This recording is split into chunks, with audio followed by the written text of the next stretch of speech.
Bonjour à tous, c'est Yana. Alors aujourd'hui, dans la série Mes différents emplois au Japon, je voulais vous parler d'une autre activité que je fais en freelance en même temps que mes cours de danse classique, mes cours de yoga et la gestion des share house.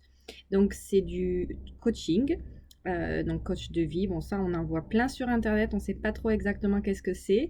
Donc moi, en fait, je me suis un peu spécialisée surtout sur les clients que j'ai à l'heure actuelle, quoi. C'est des étrangers qui ont un profil un peu similaire au mien et auxquels je peux aussi m'identifier et qui correspondent un petit peu aussi à toutes mes expériences jusqu'à maintenant. Donc moi j'ai fait aussi des ressources humaines internationales, donc je suis assez spécialisée aussi sur les difficultés dans le monde du travail que peuvent faire face les étrangers dans un monde, dans un environnement 100% japonais par exemple. Donc j'aide déjà à cet endroit-là.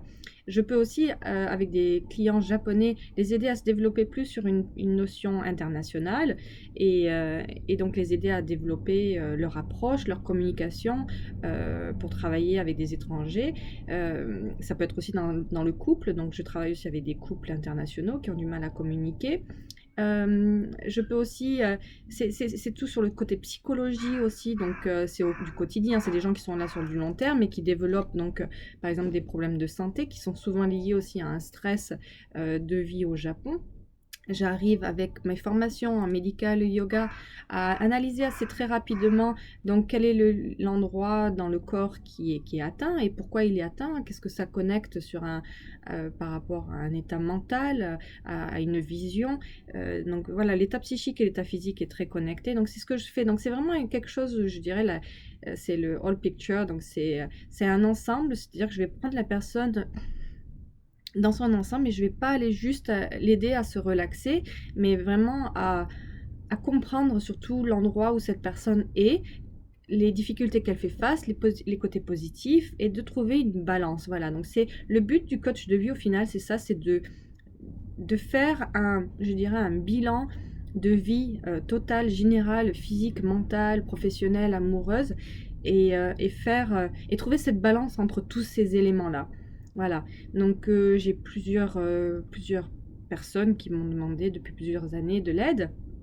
Et des exemples très simples, je vous fais un condensé quand même, mais par exemple une personne qui avait des problèmes de vue notamment, et réaliser que c'était au final la cause. Hein. Après, bon, il y a tous les effets qui vont avec. Après, il y a la cause et après, il y a tous les effets pervers qui vont derrière et qui sont difficilement euh, soignables de temps en temps. Mais il est toujours intéressant de connaître la raison de cela. Et notamment, donc, la vue, c'est un problème avec voir où l'on va, le but, la vision de la route que l'on prend dans la vie. Et si on ne sait pas où l'on va, si on perd de vue justement ses objectifs, ça peut déclencher des problèmes de vue. C'est pas systématique, je vous fais vraiment là quelque chose de très condensé. J'ai aussi aidé une amie à tomber enceinte par rapport à un problème de placement du bassin, mais pas seulement un problème physique et de morphologie, mais surtout aussi un problème alimentaire, un problème de pensée, un problème de façon d'approcher la problématique. Et au final, avec deux trois conseils, elle est tombée enceinte en moins de 3 mois alors qu'elle essayait depuis plusieurs années. Voilà, bon, c'est des exemples basiques. Il y a aussi eu un ami qui avait un début de cancer des testicules. Voilà, alors pour savoir pourquoi c'était le cancer des testicules et pas le cancer d'autre chose, par exemple. Il y a vraiment une raison aussi pourquoi on développe tel cancer et pas un autre. Donc voilà, donc ça c'est un peu ma spécialité et voilà. Et c'est quelque chose que j'aime beaucoup faire. Je pense que c'est l'endroit où, d'ailleurs, où je pense que je suis la meilleure, sans me vanter, mais c'est l'endroit où je pense que j'aide le plus les gens et où ça me fait plaisir de faire plaisir et d'aider ces gens-là. J'aimerais vraiment développer cette activité un peu plus, mais en même temps, c'est quelque chose qui est difficilement, je dirais, à faire du marketing là-dessus. J'ai pas envie de tomber dans tous ces promotions de coach de vie, je vais changer votre vie, machin. Ça m'intéresse pas des masses et c'est quelque chose aussi que je réalise beaucoup maintenant avec ces vidéos de travail et avec la nouvelle, je dirais, configuration à cause du Covid.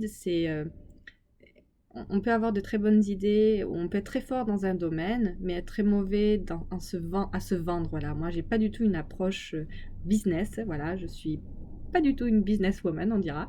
Même si je gère plusieurs emplois, je sais gérer, j'ai un bon, Je sais bien gérer les choses, mais alors lancer les choses, me vendre, c'est vraiment quelque chose que je déteste faire. Voilà.